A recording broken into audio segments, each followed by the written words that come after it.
étude biblique de ce soir, mercredi le 20 juillet 2022.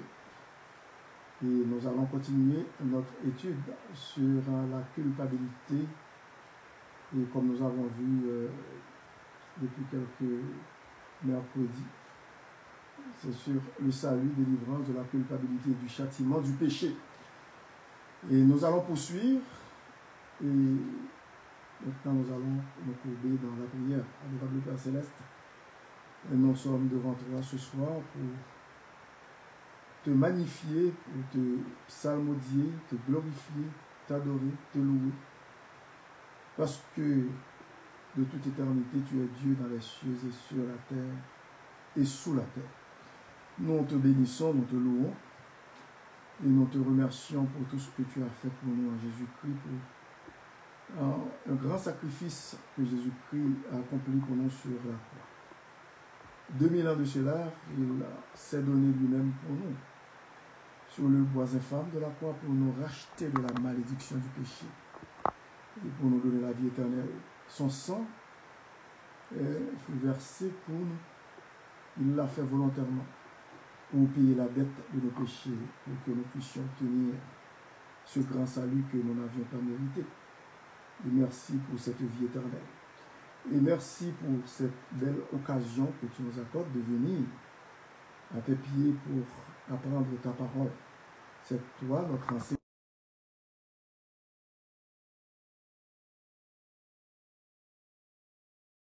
pour t'avoir une vie qui est agréable jour après jour.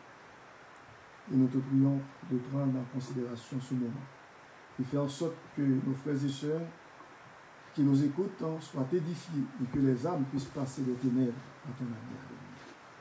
Merci, Père Saint.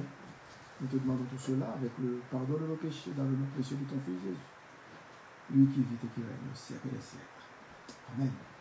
Encore, nous poursuivons notre série d'études sur ce grand sujet, le salut par la foi, la délivrance de la culpabilité et du châtiment éternel. Et nous avons dit la fois dernière que le fait que Christ est mort ne sauve pas les hommes, mais fournit une base suffisante sur laquelle Dieu, en pleine harmonie avec sa sainteté, est désormais libre de sauver même le plus grand des pécheurs.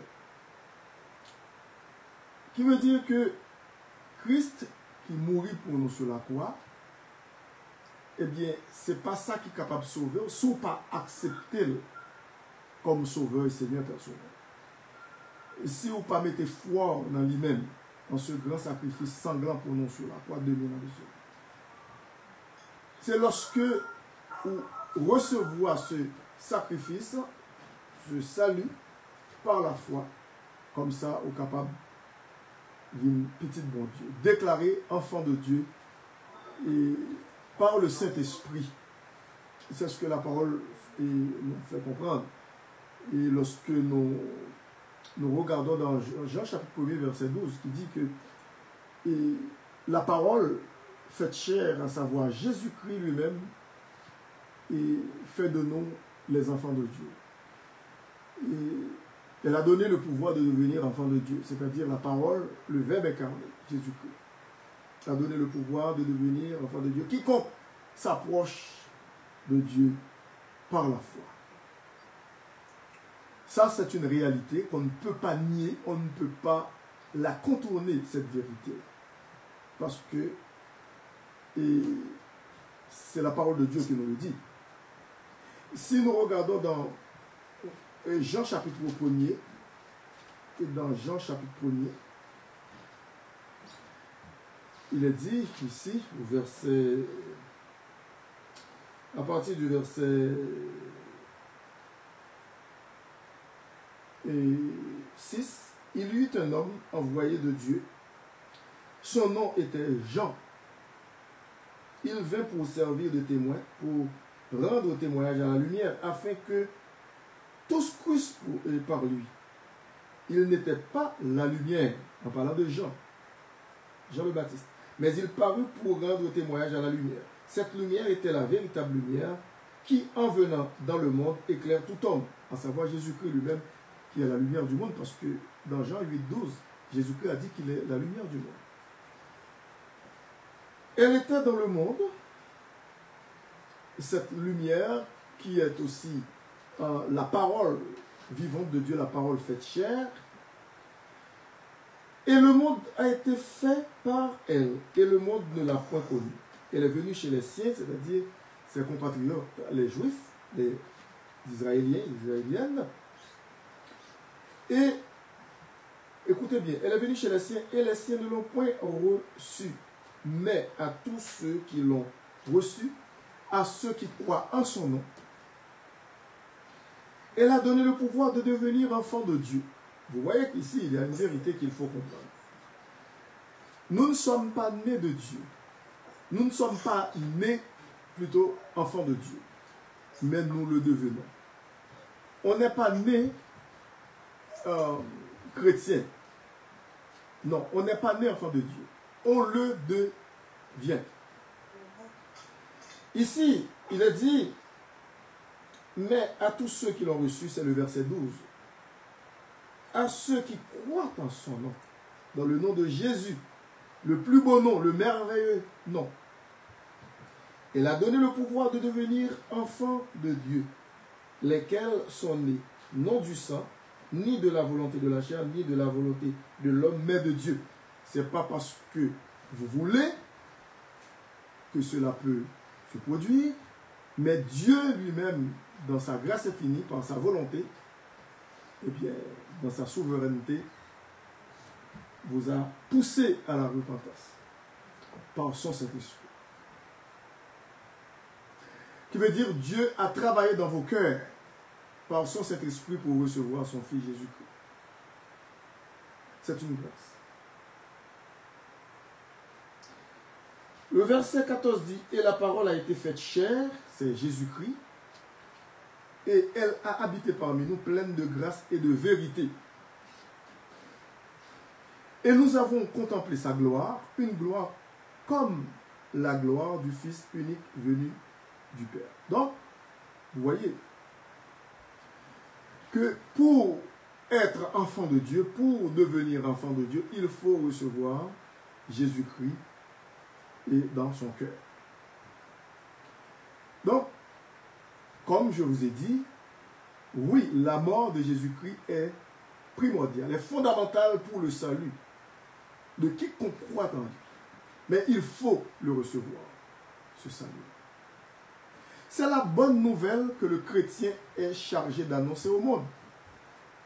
Le sang de son Fils unique et bien-aimé était la chose la plus précieuse à ses yeux. Cependant, il fut donné en rançon pour le pécheur. En rançon pour le pécheur. Lorsque nous parlons de l'œuvre parfaite de Christ, n'oubliez que Jésus-Christ te dit, tout est accompli. Du haut de la croix.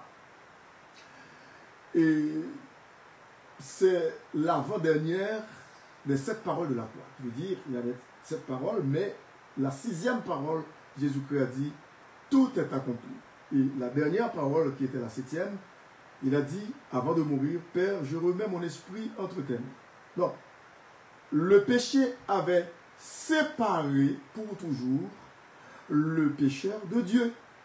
Mais Dieu a sacrifié son agneau, c'est-à-dire Jésus-Christ, son agneau, afin de supprimer pour toujours l'offense du péché. Jésus-Christ a accepté by vie en place, moi en place, il était sacrifié volontairement. Il était accepté que sang coulait pour nous-mêmes, pour que nous soyons capables de sauver, pour nous donner la vie éternelle. Le jugement de Dieu était réservé aux pécheurs à cause de son péché. Mais Christ est devenu la propitiation pour le péché du monde entier.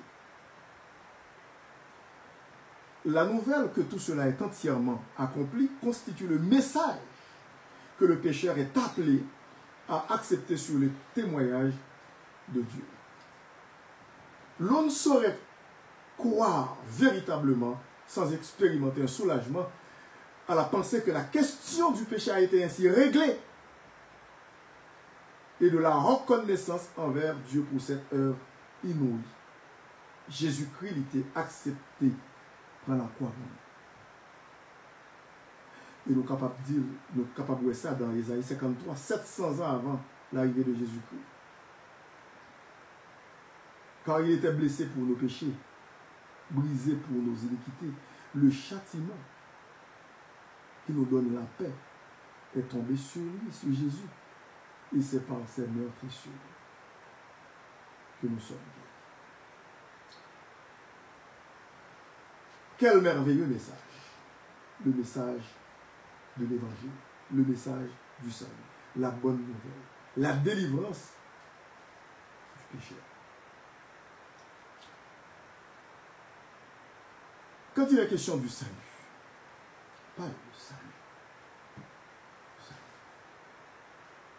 Le salut, disons que l'œuvre de salut accomplie par Dieu au moment où un individu croit. Nous avons expliqué que cela comprend diverses phases.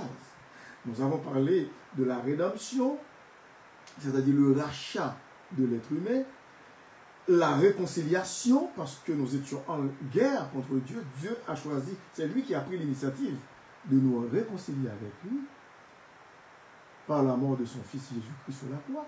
La propitiation, et il a couvert nos péchés. Il a expié nos péchés.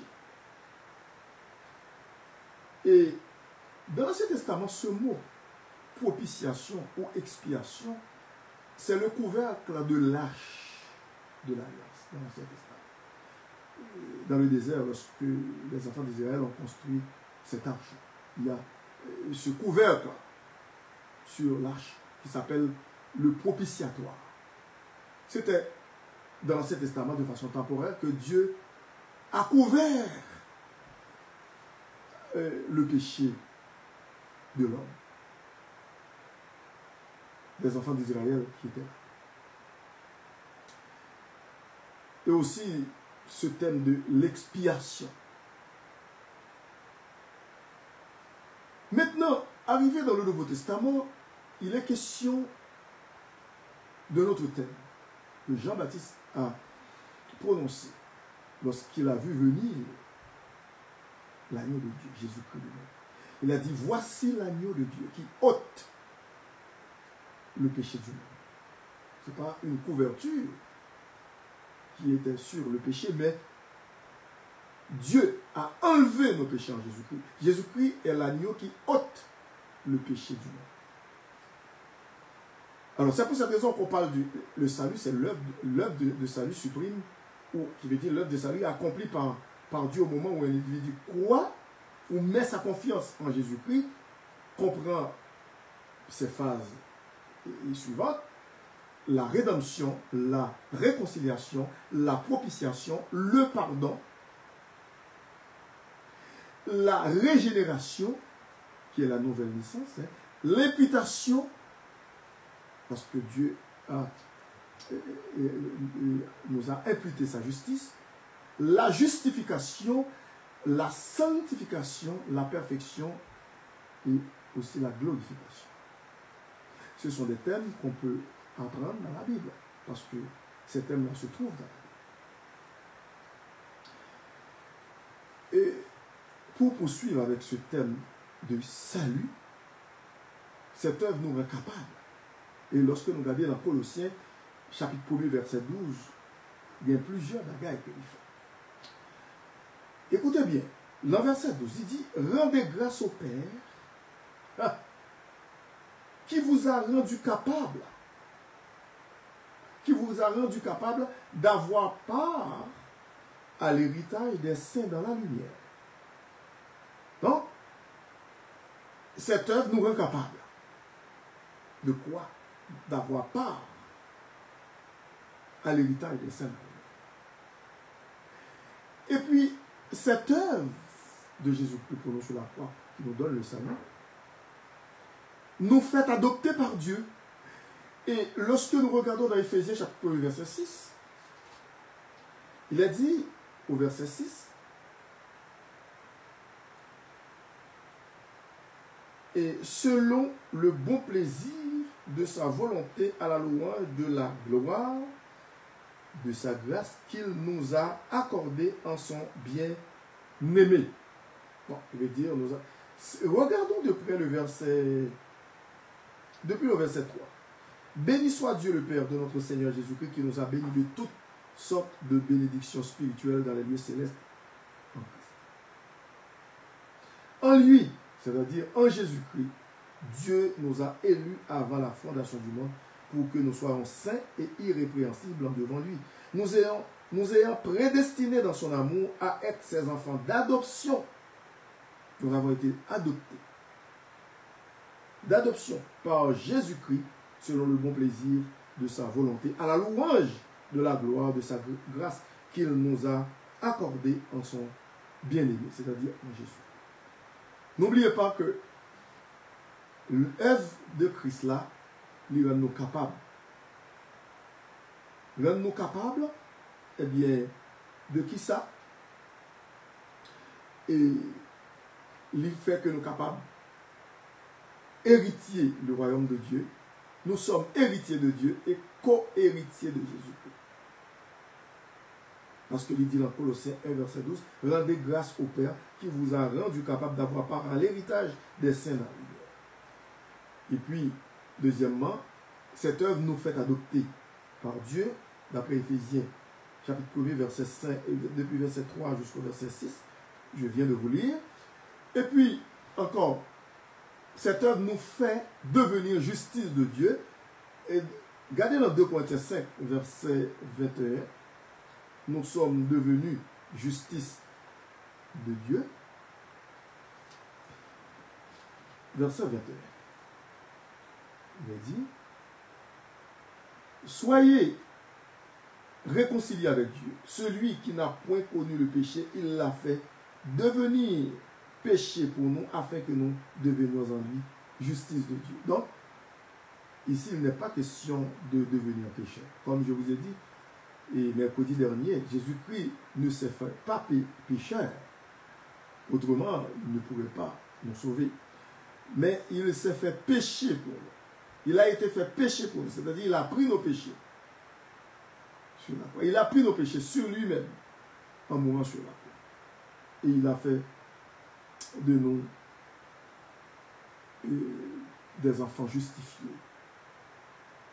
Il l'a fait devenir péché pour nous afin que nous devenions en lui justice de Dieu. Et cette œuvre de Christ nous rapproche aussi. D'après Éphésiens chapitre 2, verset 13, lorsque nous regardons Éphésiens 2, verset 13, puisque nous étions éloignés de Dieu, et aussi nous étions éloignés du peuple juif, qui était le peuple de prime abord, choisi par Dieu en tout premier lieu. Et regardons de près le verset 13, Éphésiens 2, verset 13. Mais maintenant, en Jésus-Christ, vous qui étiez plutôt jadis éloignés, vous avez été rapprochés par le sang de Christ. Je veux dire, nous avons été éloignés de Dieu. Éloignés de Dieu. Nous étions des brebis errantes. Nous étions des étrangers par rapport à Christ. Nous pas là-dedans du tout. Nous pas moun Christ. Nous pas moun bon Dieu. Parce que le peuple que bon Dieu t'a choisi, c'était le peuple juif, les enfants d'Israël, qui devaient être les annonceurs de l'évangile, du royaume de Dieu, des flambeaux dans le monde, un royaume de sacrificateurs. Mais ils ont failli pour la mission. C'est pour cette raison que Dieu nous a choisis. Elle est venue chez les siens, dit la parole. Je veux dire, la parole faite chez Jésus-Christ, et les siens ne l'ont point reçu, mais à tous ceux qui l'ont reçu, à ceux qui croient en son nom. Elle a donné le pouvoir. Elle, la parole vivante de Dieu, c'est-à-dire Jésus-Christ, la parole faite chair, elle a donné le pouvoir de devenir enfant de Dieu. Maintenant, nous sommes rapprochés. Nous ne sommes plus des étrangers, ni des gens du dehors. Nous sommes les gens de la maison de Dieu. Et l'œuvre de Christ nous rend fils de Dieu. Je l'ai lu déjà, d'après Jean 1, verset 12. À tous ceux qui l'ont reçu, à ceux qui croient en son nom, elle a donné le pouvoir, la parole faite chair Jésus-Christ, de devenir enfants de Dieu. Et nous sommes aussi devenus citoyens des cieux. Cette œuvre de Christ pour nous sur la croix, qui nous procure le salut éternel, et fait de nous des citoyens des cieux. Regardons de près Philippiens chapitre 3, verset 20. Et Philippiens chapitre 3. Il est dit ici, à partir de verset 20, mais notre cité à nous est dans les cieux. Donc nous sommes citoyens des cieux. Notre cité à nous est dans les cieux, d'où nous attendons aussi comme sauveur le Seigneur Jésus-Christ, qui transformera le corps de notre humiliation en le rendant semblable au corps de sa gloire par le pouvoir qu'il a de s'assujettir toutes choses. Donc nous sommes citoyens des cieux. Même lorsque nous vivons encore ici-bas, mais nous devons considérer que nous sommes déjà citoyens des cieux. C'est ce que la parole nous fait comprendre ici. Nous ne sommes pas encore dans les cieux, alors que notre citoyenneté est céleste. Et cette œuvre fait de nous une nouvelle création. 2 Corinthiens 5, 17. Si quelqu'un est en Christ, il est une nouvelle création, une nouvelle créature. Les choses anciennes sont passées, voici toutes choses sont devenues nouvelles. Et l'œuvre de Christ pour nous fait de nous des membres de la maison et de la famille de Dieu. Éphésiens 2, verset 19. Et verset 19, regardons de près, dans Éphésiens chapitre 2. Je pense que j'ai déjà cité ce texte de mémoire. Éphésiens 2, verset 19, il est dit, « Ainsi donc, vous n'êtes plus des étrangers ni des gens du dehors, mais vous êtes concitoyens des saints, gens de la maison de Dieu. Vous avez été édifiés sur le fondement des apôtres et des prophètes. Jésus-Christ lui-même étant la pierre angulaire. » Alors vous voyez que nous sommes des membres de la maison et de la famille de Dieu. Nous pouvons aussi voir le chapitre 3e d'Éphésiens, verset 15, où il est dit, à cause de cela, c'est une prière que l'apôtre Paul fait. Parce qu'il était ébahi devant vraiment, qui veut dire, ce que nous sommes en Jésus-Christ, ce que Dieu fait de nous. Vraiment, il était ébloui, nous aussi.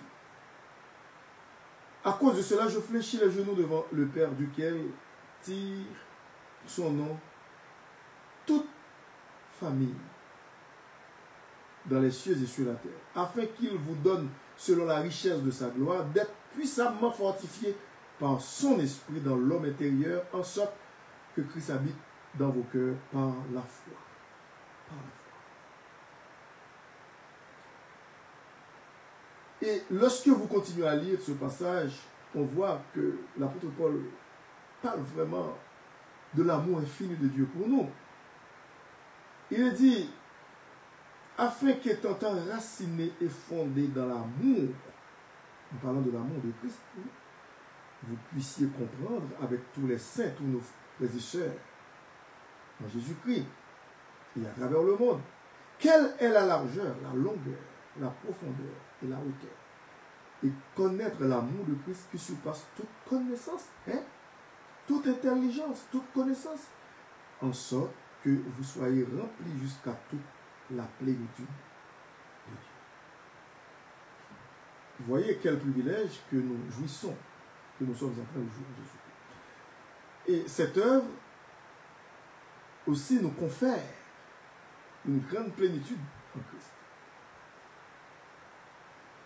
Et Colossiens 2, verset 10 nous donne aussi cette explication. Colossiens 2 nous dit aussi ce que c'est l'apôtre Paul qui nous le dit, verset 10. Vous avez tout pleinement en lui. Vous voyez? Vous avez tout pleinement en lui. En lui qui? En Jésus-Christ. Qui est le chef de toute domination et de toute autorité. Et de toute autorité. Donc, celui qui a Jésus-Christ dans sa vie a tout. A tout. Nous avons tout pleinement en lui. Ne cherchez pas ailleurs. Ne cherchez pas d'autres expériences. Parce qu'une fois être en Jésus-Christ, une fois né de nouveau, par le Saint-Esprit, devenu enfant de Dieu, eh bien, nous avons tout en Jésus-Christ. Nous avons tout pleinement en lui, c'est ce que la parole nous dit. C'est l'apôtre Paul qui nous le dit, sous l'inspiration du Saint-Esprit. Le salut, pour poursuivre dans cette même veine, l'enfant de Dieu a été délivré de la puissance des ténèbres, transféré, c'est un grand déménagement, transféré dans le royaume du Fils de son amour. Et il possède désormais toutes sortes de bénédictions spirituelles. Regardons de près Colossiens chapitre 1er, verset 13. Il est dit, depuis au verset 12, que j'avais déjà lu, rendez grâce au Père qui vous a rendu capable d'avoir part à l'héritage des saints dans la lumière, qui nous a délivrés de la puissance des ténèbres et nous a transportés dans le royaume du Fils de son amour, en qui nous avons la rédemption, qui veut dire le rachat de notre âme, la rémission des péchés, qui veut dire le pardon de nos péchés. Vous voyez que nous sommes des privilégiés en Jésus-Christ. C'est vrai que nous sommes sur la terre, mais c'est une réalité que nous sommes transportés dans le royaume de Dieu en Jésus-Christ. Le royaume du Fils de son amour. Nous sommes bien gardés. Nous sommes en sécurité. Et c'est pour cette raison que le psaume 91 le dit.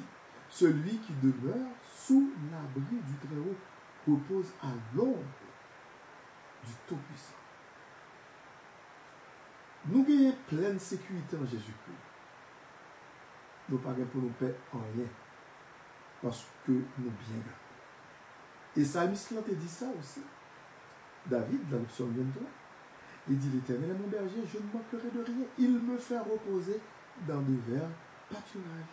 Il me dirige près des eaux paisibles. Il restaure mon âme.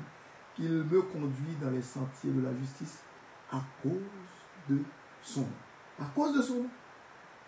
Il dit, quand je marche dans la vallée de l'ombre de la mort. Vous voyez? Quand le mal nous guette, quand la mort nous guette, je ne crains aucun mal. Nous ne craignons aucun mal. Car il est avec nous. Il est avec chacun de nous. Enfants de Dieu. Nous sommes à l'abri. À l'abri. Et nous bénéficions toutes les bénédictions de Dieu. Toutes sortes de bénédictions spirituelles. Je l'ai lu déjà ce passage. Éphésiens chapitre 1, verset 3. Où il est dit, béni soit Dieu, le Père de notre Seigneur Jésus, qui nous a bénis de toutes sortes de bénédictions spirituelles dans les lieux célestes. C'est-à-dire, les bénédictions spirituelles surpassent de loin les bénédictions matérielles. Fort souvent, nous optons pour les bénédictions matérielles, pensant qu'elles ont beaucoup plus de valeur que le spirituel, que la bénédiction spirituelle. N'est-ce pas Jésus-Christ qui a dit dans Matthieu 6,33, cherchez premièrement le royaume et la justice de Dieu. Et toutes les autres choses nous seront données par-dessus. Par-dessus. Pourquoi? Parce que les bénédictions du royaume de Dieu, les bénédictions spirituelles, le royaume de Dieu et sa justice surpassent de loin les bénédictions matérielles.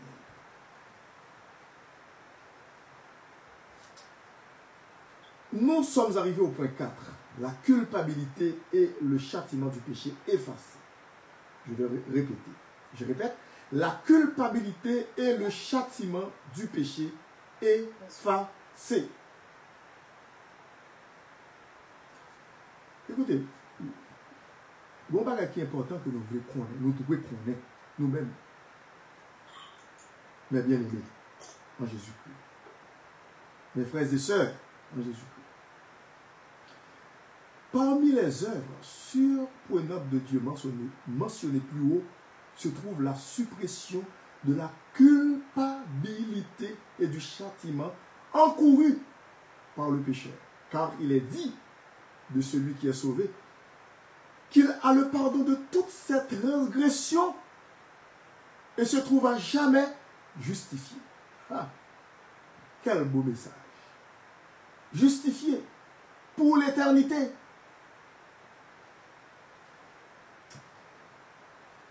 Dieu ne pouvait pardonner ni justifier en dehors de la croix de Christ.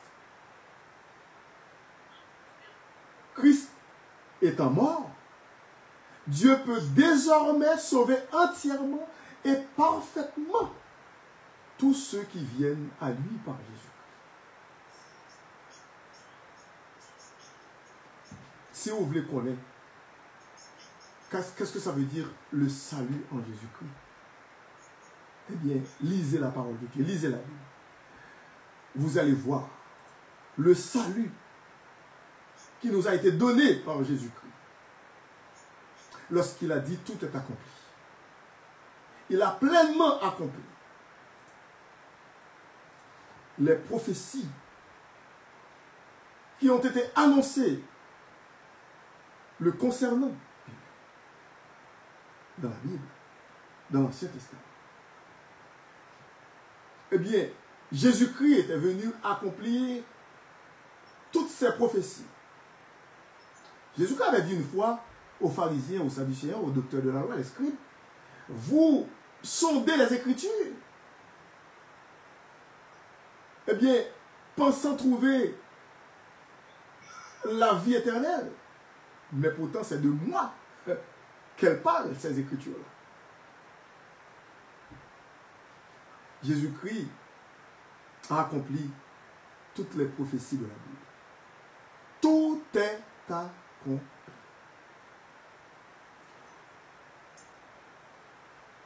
Christ étant mort, Dieu peut désormais sauver entièrement et parfaitement quiconque s'approche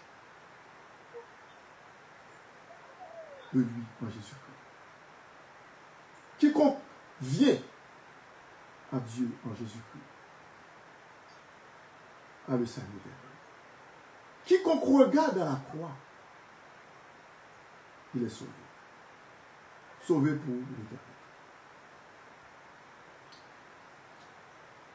Et le cinquième point que nous sommes capables de voir ici, il y a une condition.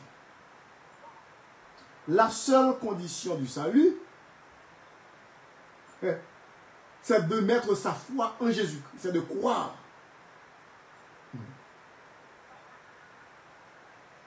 Écoutez bien, on peut comprendre ça. Environ 115 passages du Nouveau Testament. Environ 115 passages du Nouveau Testament. Nous sommes capables de comprendre ça. Et lorsque nous parlons de 115 passages du Nouveau Testament, c'est ça qui révélait le salut que bon Dieu t'a voyé pour l'humanité. Et quiconque croit en lui ne périsse pas, mais qu'il ait la vie éternelle. C'est ce que Jésus-Christ avait déclaré au docteur Nicodème en Jean 3,16, car Dieu a tant aimé le monde qu'il a donné son Fils unique, afin que quiconque croit en lui ne périsse point, mais qu'il ait la vie éternelle. Donc, environ 115 passages du Nouveau Testament parlent de ce grand salut,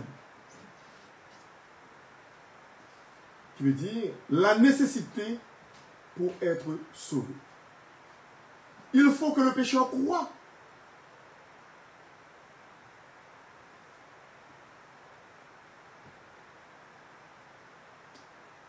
vous lisez la parole de Dieu, vous allez quand même trouver pas mal de passages.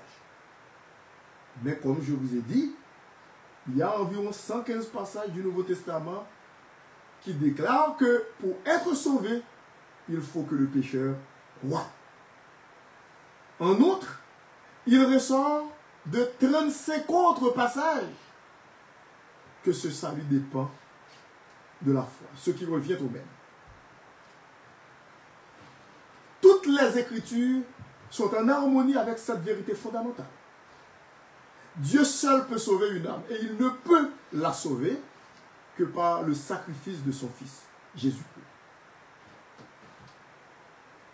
Tout ce que Dieu attend de l'homme pour le sauver est qu'il croit à son message au point de se détourner des œuvres propres afin de ne dépendre que de l'œuvre de Dieu accomplie par Christ. Il faut nous bien comprendre ça, ça nous se dit là. On n'est pas capable d'obtenir le salut en Jésus-Christ sans qu'on pas mette foi en Christ, sans qu'on pas croire. Non. Il faut absolument croire en ce sacrifice. Il faut remettre sa vie tout entière entre les mains du Créateur, entre les mains de notre Seigneur Jésus. Il faut le recevoir comme son Sauveur et Seigneur personnel. Lorsque vous demandez Christ, vous demandez Jésus-Christ pour entrer dans le cœur, ou sincère vraiment, eh bien, il y entre. Parce que c'est ça que il dit, voici, je me tiens à la porte et je frappe. Si quelqu'un entend ma voix et m'ouvre la porte, j'entrerai chez lui. Je souperai avec lui et lui avec moi. C'est une communion. Croire est le contraire de faire quelque chose. C'est mettre sa confiance dans un autre et non pas dans soi-même. Parce qu'on ne peut pas se sauver soi-même. Nous ne sommes pas capables de sauver tête. Si nous sommes capables de faire, eh bien, tant que ça nous fait, Jésus ne peut pas même besoin de nous. Donc, comme je vous ai dit, croire est le contraire de faire une œuvre méritoire. C'est-à-dire, c'est le contraire de faire quelque chose pour mériter le salut. Croire, c'est mettre sa confiance en Jésus-Christ. C'est pourquoi on fait violence aux Écritures. Et on fausse la doctrine de la grâce en faisant dépendre le salut de quoi que ce soit d'autre que de la foi. Dieu n'a jamais dit « Croyez, mais il faut faire quelque chose d'autre ». Non. Il faut croire en Jésus-Christ. Il faut l'accepter comme son sauveur. C'est tout. Car Dieu a tant aimé le monde qu'il a donné son Fils unique afin que quiconque croit en lui ne périsse point, mais qu'il ait la vie éternelle.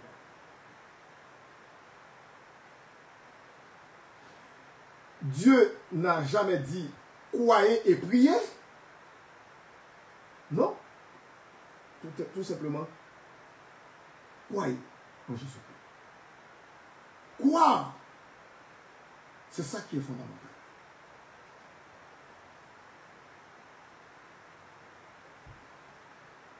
Il n'a pas dit non plus croyez et faites restitution. Faites amende honorable. Mais croire. Vraiment. Ou pas gagner pour ajouter. Parce que nous ne sommes pas capables de faire rien pour nous sauver. C'est seulement nous mettons foi en Christ. Nous mettons confiance en nous. Nous accepter comme sauveur. Parfois, nous avons évangélisé. Parfois, il y a des gens qui ont dit, bon, nous avons accepté le Kounia, oui, mais ce n'est pas pour le temps parce que nous avons pour moi. Il y a des gens qui disent ça. J'aimerais le faire. Mais, écoute, le problème, c'est que j'ai quelque chose à régler avant. Je dois changer quelque chose dans ma vie. Mais non. Vous ne pouvez pas changer votre vie avant de venir à Jésus-Christ. Si vous pouviez le faire, vous l'auriez fait depuis longtemps. Jésus-Christ est venu, il est mort pour nous sur la croix, à notre place. Il a dit, viens à moi, tel que tu es, viens. Venez à moi, dit Matthieu 11, 28, dit Jésus. Venez à moi, vous tous qui êtes fatigués et chargés, et je vous donnerai du repos.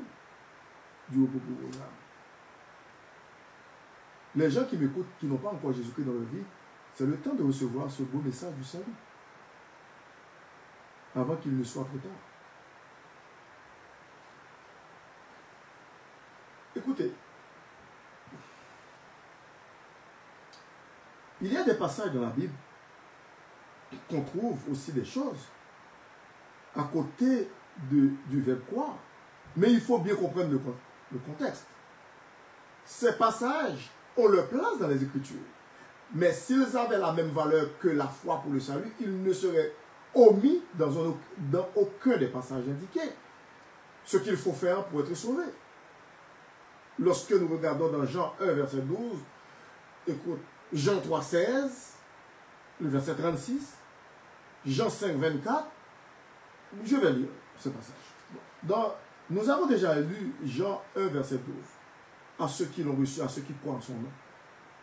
La parole faite chair, Jésus-Christ a donné le pouvoir de devenir enfant de Dieu. Bon. Jean 3, 16, je l'ai déjà dit, car Dieu a tant aimé le monde qu'il a donné son Fils unique.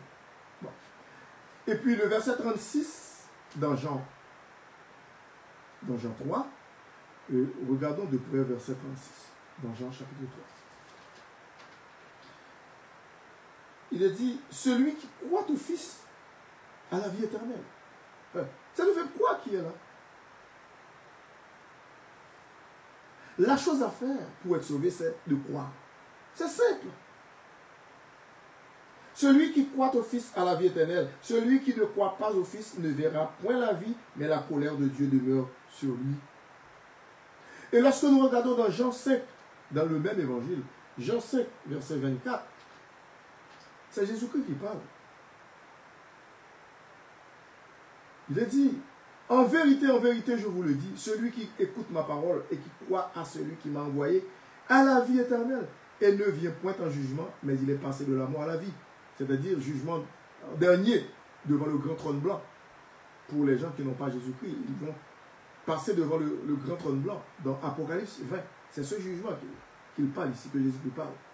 Il y a des jugements que les enfants de Dieu vont connaître, je le dis, devant le tribunal de Christ, mais pas pour aller en enfer.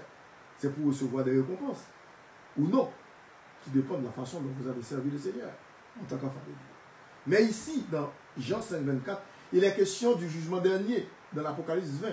Le grand trône blanc, c'est pour les inconvertis, les gens qui ont refusé d'accepter Jésus-Christ comme leur sauveur, dans leur cœur, comme leur sauveur Seigneur. Bon, Jean 5, 24. Et lorsque nous regardons Jean 6, aussi, verset 29, il est dit, Jésus leur répondit, l'œuvre de Dieu, c'est que vous croyez en celui qui l'a envoyé. L'œuvre de Dieu, c'est que vous croyez en celui qui l'a envoyé. Croire encore, c'est le verbe croire. Jean chapitre 20, verset 31. Regardez encore dans Jean chapitre 20, verset 31. Mais ces choses ont été écrites afin que vous croyiez. Afin que vous croyiez que Jésus est le Christ, le Fils de Dieu, et qu'en croyant, vous ayez la vie en son nom. Je veux dire la vie éternelle. C'est l'avant-dernier chapitre pour mettre fin à l'évangile de Jean. Jean qui a écrit. Lorsque nous regardons dans Actes chapitre 16, Actes chapitre 16,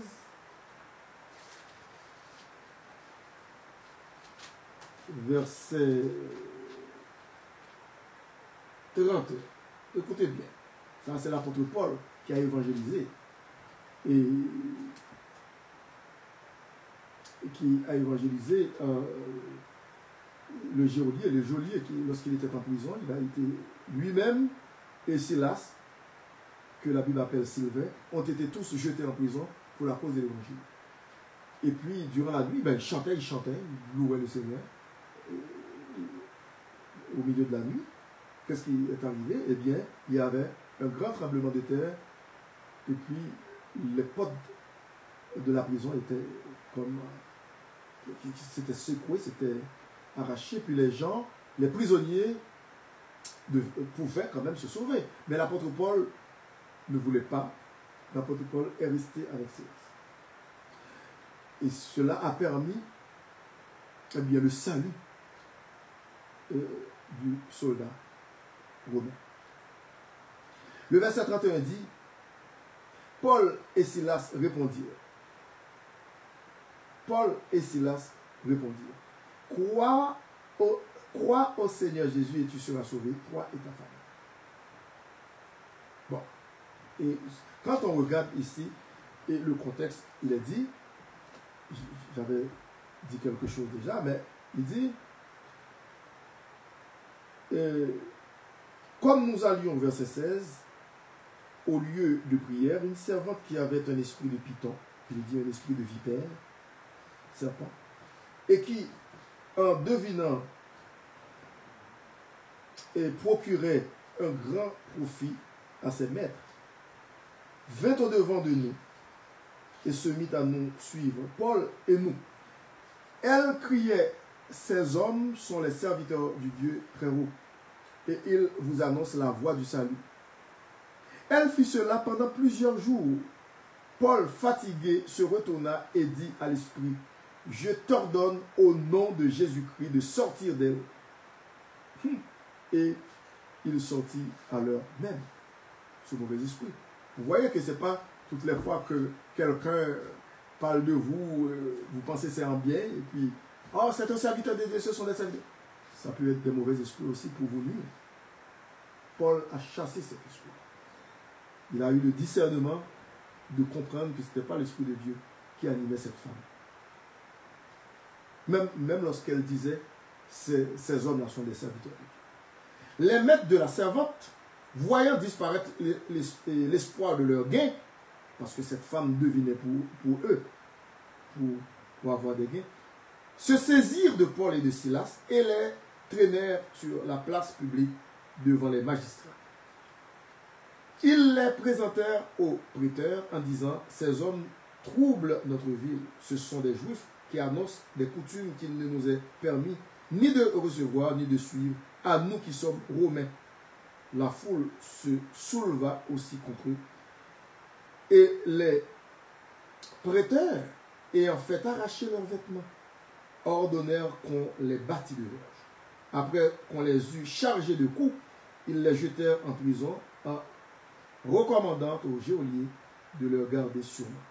Les geôliers, ayant reçu cet ordre, les jeta de la prison intérieure et leur mit les ceps aux pieds. Vers le milieu de la nuit, Paul et Silas priaient et chantaient les louanges de Dieu. Et les prisonniers les entendaient. Tout à coup, il se fit un grand tremblement de terre, en sorte que les fondements de la prison furent ébranlés. Au même instant, toutes les portes s'ouvrirent et les liens de tous les prisonniers furent rompus. Et quelle délivrance! Ils pouvaient se sauver. Non, ils ne l'ont pas fait. Le geôlier se réveilla et lorsqu'il vit les portes de la prison ouvertes, il tira son épée et allait se tuer, pensant que les prisonniers s'étaient enfuis. Mais Paul cria d'une voix forte, « Ne te fais point de mal, nous sommes tous ici. » Alors, le geôlier, ayant demandé de la lumière, entra précipitamment et se jeta tout tremblant aux pieds de Paul et de Silas. Il les fit sortir et dit, « Seigneur, » vous voyez comment il les appelle, « que faut-il que je fasse pour être sauvé ?» Paul et Silas répondirent, « Crois au Seigneur Jésus et tu seras sauvé, toi et ta famille. » Donc, depuis lors, ce monsieur-là a reçu Jésus-Christ dans son cœur au milieu de la nuit, avec sa famille, toute sa famille. Et ce même soir, hein, dans la même nuit, ils se faisaient baptiser. Voilà un bon témoignage. Croire au Seigneur Jésus. Et non pas autre chose. Et non pas croire et ajouter d'autres choses. Non. Croire au Seigneur Jésus. Romains chapitre 1er, verset 16 aussi, l'apôtre Paul dit, car je n'ai point honte de l'évangile. C'est la puissance de Dieu pour le salut de quiconque croit. De quiconque croit. Et lorsque nous regardons dans Romains chapitre 3 aussi, verset 22, Romains 3, verset 22, il est dit, verset 22. Bon, je vais commencer au verset 21. Mais maintenant, sans la loi, hein, la loi de Moïse, est manifestée la justice de Dieu à laquelle rendent témoignage la loi et les prophètes, justice de Dieu par la foi en Jésus-Christ pour tous ceux qui croient. Pour tous ceux qui croient. Quand nous regardons Romains, encore ce même livre, chapitre 4, verset 5, et puis le verset 24 aussi, verset 5, il a dit, et à celui qui ne fait point d'œuvre, mais qui croit en celui qui justifie l'impie, sa foi lui est imputée à justice. Et puis le verset 24 dit, c'est encore à cause de nous à qui cela sera imputé, à nous qui croyons en celui qui a ressuscité des morts, Jésus, notre Seigneur. Ça devait croire qui est en exergue, en relief, en évidence. Romains chapitre 5, verset 1 dit, étant donc justifiés par la foi, nous avons la paix avec Dieu par notre Seigneur Jésus-Christ. Étant donc justifiés par la foi ici, c'est le mot croire encore. C'est le verbe croire. En grec, pistis, pistéo, signifie croire. Pistis, foi. Chapitre 10 de Romains aussi, verset 4. Lorsque nous regardons chapitre 10, verset 4, il est dit, justice de Dieu, car Christ est la fin de la loi pour la justification de tous ceux qui croient. Galates 3, 22. Regardons Galates 3, 22.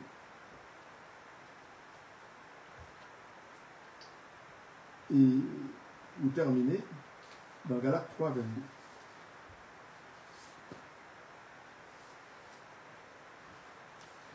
Il est dit ici, verset 22, mais l'Écriture a tout renfermé sous le péché, afin que ce qui avait été promis fût donné par la foi en Jésus-Christ à ceux qui croient. À ceux qui croient. Donc, il faut croire en Jésus-Christ pour être sauvé. La Bible n'a pas ajouté d'autre chose que de croire. Je termine ici. Et s'il y a des gens qui ont des questions à poser, vous pouvez rester avec moi sur Zoom. D'autres qui ont des questions, ils peuvent écrire. Avec l'aide du Saint-Esprit, je pourrai vous répondre. Et je termine maintenant par la prière. Père Saint, nous te remercions pour ce beau moment, cette belle étude. Nous te prions, Père Saint, de nous aider vraiment à saisir ce grand message du salut que Dieu nous a donné en Jésus-Christ par la foi. Comme ta parole le dit si bien dans Éphésiens 2, car c'est par la grâce que nous sommes sauvés, par le moyen de la foi. Et cela ne vient pas de nous, c'est le don de Dieu. Ce n'est point par les œuvres, afin que personne ne se glorifie. Aide-nous, Père Saint, à mettre en pratique ta parole et de vivre une vie pour ta gloire jour après jour. Une vie qui est agréable, qui t'honore. Nous te prions ici, avec le pardon de mes péchés dans le nom précieux de ton Fils Jésus. À lui seul soit la gloire, de maintenant et pour toute l'éternité. C'était votre serviteur, pasteur Jean, le véritable jeune, qui vous dit merci d'avoir été des nôtres. Et nous vous donnons rendez-vous la semaine prochaine, je vous mercredi, pour une autre étude. Que le Seigneur vous bénisse. Merci. Oui.